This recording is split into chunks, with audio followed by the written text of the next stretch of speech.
What's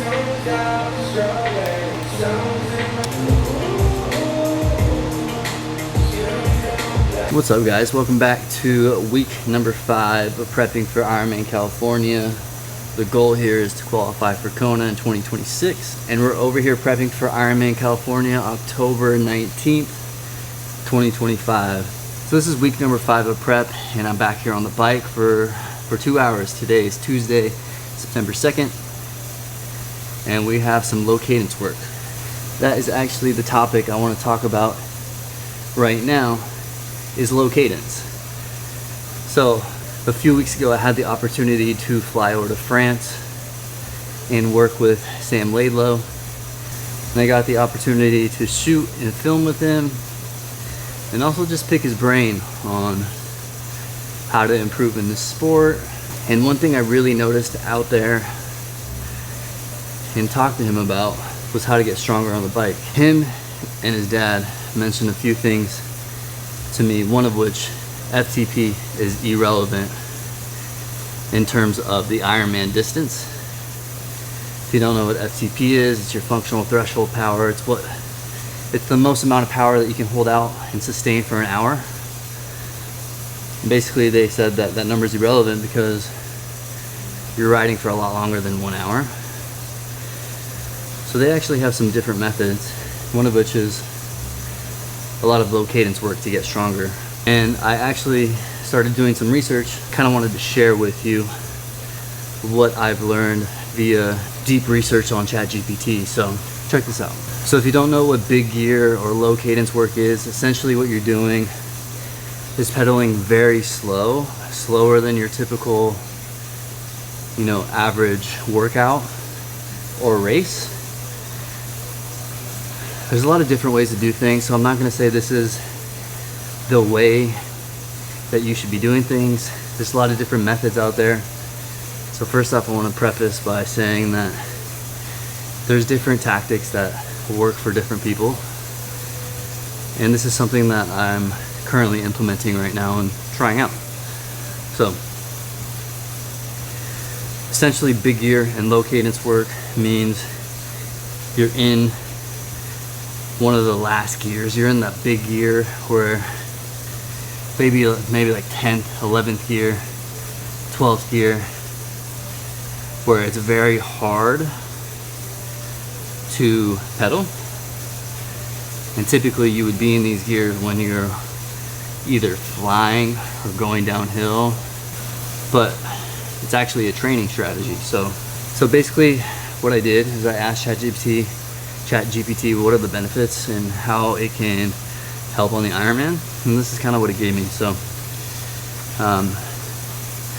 what it actually trains: for the same power, dropping cadence forces you to push more force into each pedal stroke. Power equals torque times 2 pi times cadence. So for example, if you're to put out 240 watts at 90 RPMs, that is 25.5 Newton meters of torque. But if you were to put out that same wattage, 240 watts at 60 RPM, it actually comes out to 38.2 Newton meters of torque. That's 50% more force per stroke for the same watts. So essentially, for the same number of watts, you're having to work a lot harder and put a lot more torque into each stroke. Now, why is this beneficial? Because it allows your legs to get stronger. You really have to recruit every muscle fiber, and you really have to get efficient on how you are putting power to the pedals. Your glutes, quads, hamstrings learn to hold power for hours this way, not just minutes. So typically when you think of doing high wattage for a few minutes at a time, you're thinking about just like really spinning hard, just putting power down. But by forcing yourself to spin slow, it really forces your muscles to recruit and adapt. Better muscle recruitment and stability, better economy across cadences. So you get used to spinning fast, you get used to spinning slow, medium, and you're changing it up, which is good, because on race day there's going to be different terrains, there's going to be different weather conditions, and if you're just optimizing for spinning as fast as you can, it's not really preparing you in the best way possible. Next, aero durability. Practicing torque while staying seated in aero builds the specific durability you need for long distances like an Ironman 112 miles. Ironman bike pacing sits roughly around 70 to 80% of your FTP. Low cadence sets at tempo, sweet spot. Teach you to make that power while keeping heart rate controlled. So basically my big takeaway from the Laidlow family was low cadence work and hill training is another thing they said is a great way to force those legs to get stronger, because you're having to recruit every muscle fiber instead of just spinning your legs out on a daily basis. That's not necessarily getting your body stronger. You're more training aerobically, which, don't get me wrong, I don't think is a bad thing. I think it is very smart to add in low cadence, and that's what we've been doing over the past 4 or 5 weeks. And I can feel myself getting stronger. It's easier to hold power. My heart rate's more efficient. I guess we won't ultimately know until race day, but overall I think my body's responding very well so far, and it does feel like I'm getting a lot stronger. So today we do have low cadence work, but the power isn't necessarily so high for this specific workout. It's 5 by 2 minutes, low cadence, 205 watts. Or like typically last week we were doing the same thing at 250 watts at like a 58 RPM. So each workout's slightly different. We're still focused on low cadence, even though the power is a little bit lower. Really just focusing on engaging every muscle fiber on these low cadence rounds.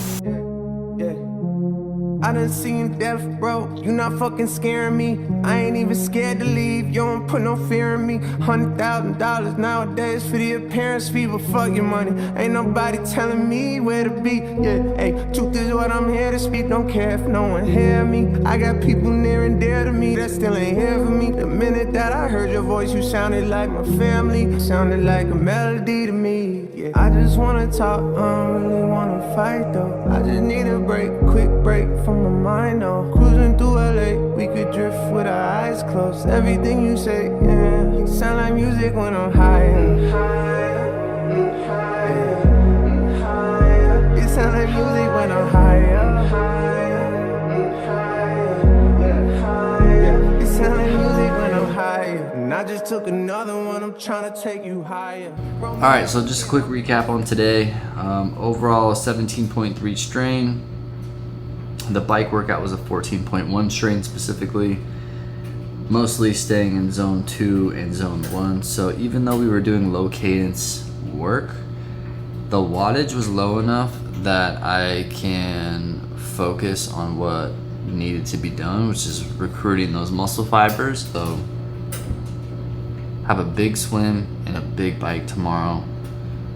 So I want to make sure I get some good recovery and wake up in the green and ready to knock out these workouts. Okay, today we are supposed to have a big swim and a big bike, but something happened on the bike workout yesterday that I want to talk about, and I think it's an important lesson to kind of understand as you go through Ironman prep. So yesterday we had a low cadence bike workout and a run, and while I was getting on the bike, within the first 5 minutes I felt this cramping going on in the top of my glute.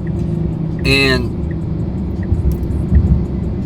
I mean, cramps happen here and there, but this one didn't want to go away, and it took me like 20 minutes to stretch it out, and still never really went away. I've felt this kind of cramping before, but long story short, I got through the workout. It wasn't too bad. Pain was whatever. But today I wake up feeling like somebody need me in the glute.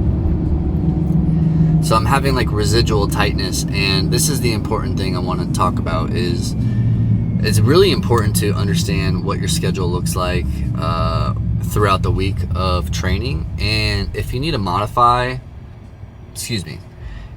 if you need to move workouts around to make sure that you get through the week successfully, I'm a big fan of that. So I was in talks with my coach Natasha, and we went over what the rest of the week could look like without having to modify any workouts. So I told her what happened, I told her where I'm feeling it, and we were supposed to have another big bike ride today.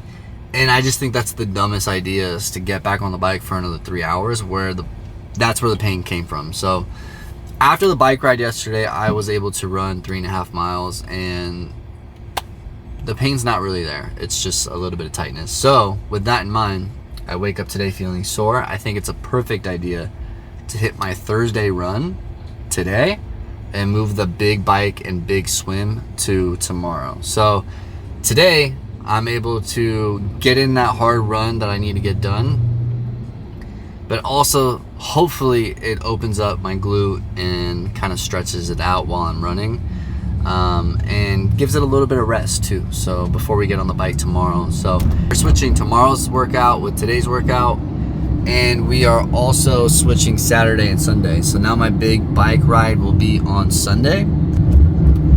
All in all, what I'm trying to say is, when you have little hiccups here and there, it's okay to move workouts around as long as you get the full work done. You know, it's important that you don't push through pain, because that's stupid, and you got to be very strategic and figure out ways to continue to make progress while dealing with these little hiccups, because they're gonna come. I guarantee you little hiccups are gonna come in Ironman prep. It's just the name of the game, but it's about being smart. There's ways to still make progress, still get everything you need to get done, and do it in a strategic way. And that's kind of my 2 cents on this topic, is don't push through the pain. Don't be stupid. Just because you're doing an Ironman doesn't literally mean you're an Iron Man. So, you know, remember that. Do what you need to do necessary to make sure that you're progressing week over week. Because the dumbest thing you can do is push through pain, and then you end up actually getting really injured, and it takes away a week or 2 of crucial Ironman prep. So don't be dumb. Please be smart. And it's okay to move workouts around. So, all right, let's talk about today's workout. About 9 miles of work, a little over 9 miles. It's gonna take us 1 hour and 11 minutes, probably a little shorter.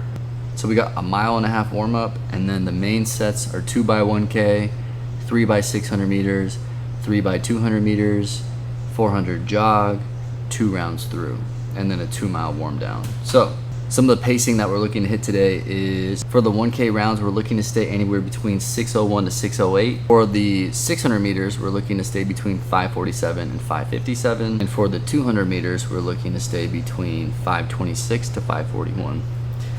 Now, I will say, at the beginning of this year, looking at those paces would seem pretty impossible to me. But I have put in a lot of focus and a lot of work in my running this year. I've hit a couple of big PRs early on in the year, in the half marathon and in the 5K. So I have flashed a little bit of speed, and that has really helped boost my confidence in the run this year. Now really the missing piece that I kind of haven't really put together solely is the marathon. But we're definitely heading in the right direction and setting ourselves up to have a very strong marathon in this upcoming Ironman. So as long as we stick with the plan, do some speed work, build volume, we're gonna have a big PR in October.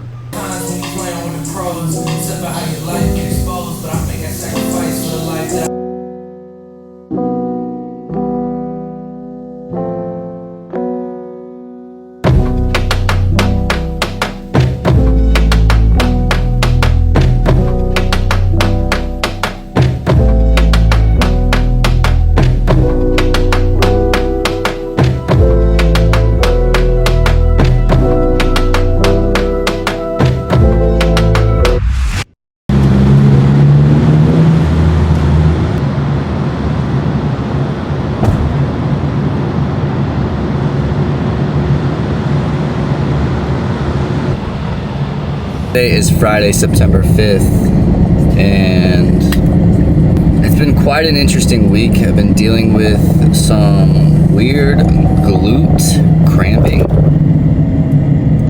Not exactly sure what that is about. I'm still, trying to figure it out, but essentially what's happening is every time I get on the bike, my left glute will start to slowly cramp.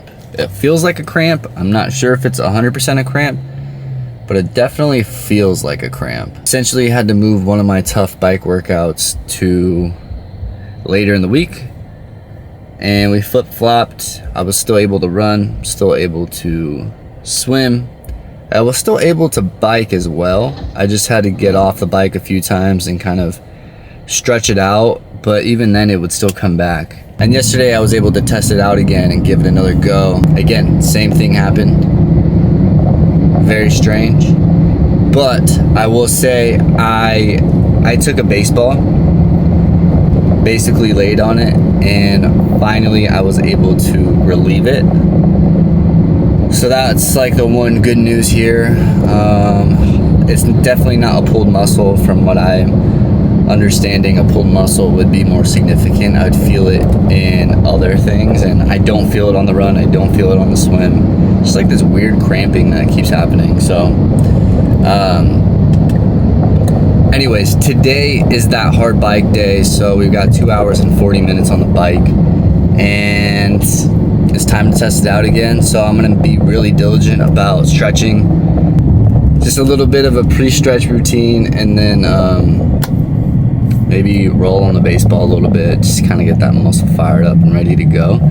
And hopefully I have no issues today, but it's been a little bit frustrating this week, but it is what it is. Shit's gonna happen in Ironman prep, so it's all good. We're still healthy. We're still on a good trajectory to hit the goals we want to hit. All right, we have a pretty big bike ride to do. 2 hours 40 minutes, and we have some build to threshold work to do. So 3 by 10 minutes long endurance, 3 by 8 minutes medium endurance, and 4 by 9 minutes build to threshold. That's the actual work. That is going to be pretty challenging. Like I said, I've been having a little bit of glute cramping, so the only thing that's been relieving it is this baseball. I'll just roll on it for a bit, do a little bit of stretches, and hopefully I have no issues today.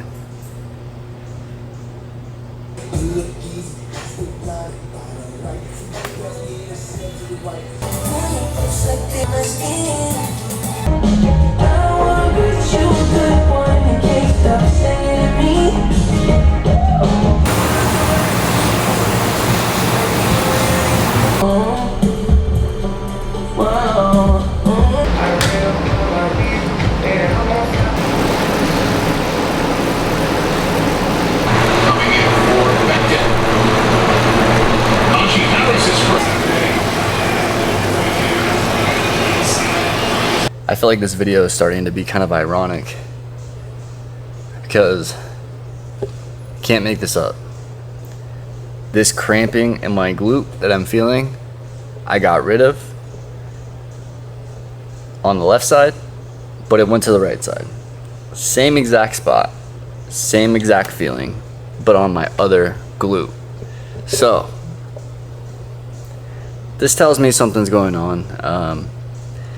It ironically could be a mix between doing too much low cadence with the amount of volume that we're doing. I will say this whole video, make sure that you stay on top of your stretches, especially if you're going to start to try new stimulus that you've never done before, and just be extra cautious when you're bringing in new methods and new feelings into your training. And I think this is kind of just my wake-up call that I need to be careful. Yes, it's fine to try new things, but also just make sure that you are 100% healthy going into every workout.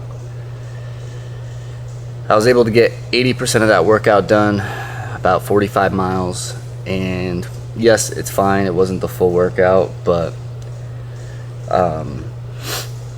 yeah, just kind of frustrating that I'm feeling that same feeling on the other side now. But the good news is I got rid of it on one side, so I know how to get rid of it on the other side now too. So it's really just making sure that my hips aren't closing off. And yeah, I literally just take that baseball and just kind of wedge it into like my outer upper glute and just kind of roll it out, and that helps the muscle release. So kind of frustrating, but still a solid workout. 45 miles. Got a big run tomorrow and a big bike ride on Sunday, so I want to make sure that I really open up the glutes. As long as we knock out Sunday's ride and feel good, I'll be happy. Kind of frustrating, but we'll be good.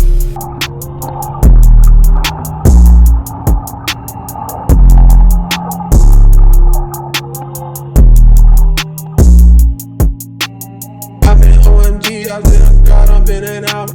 That's a problem, be a perfect B, I'm packing them out. I've been trying to DM, not for DM, pop my mouth.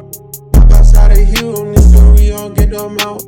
I've been hitting 2 deep, I'm out into the couch.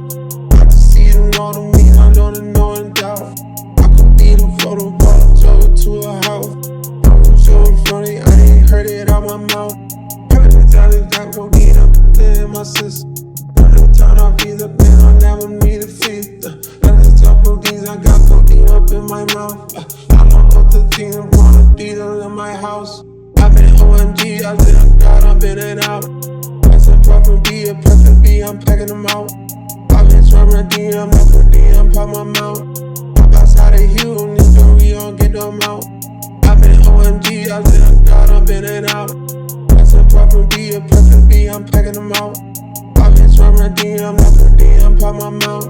Hop outside of Hugh, nigga, we all get them out.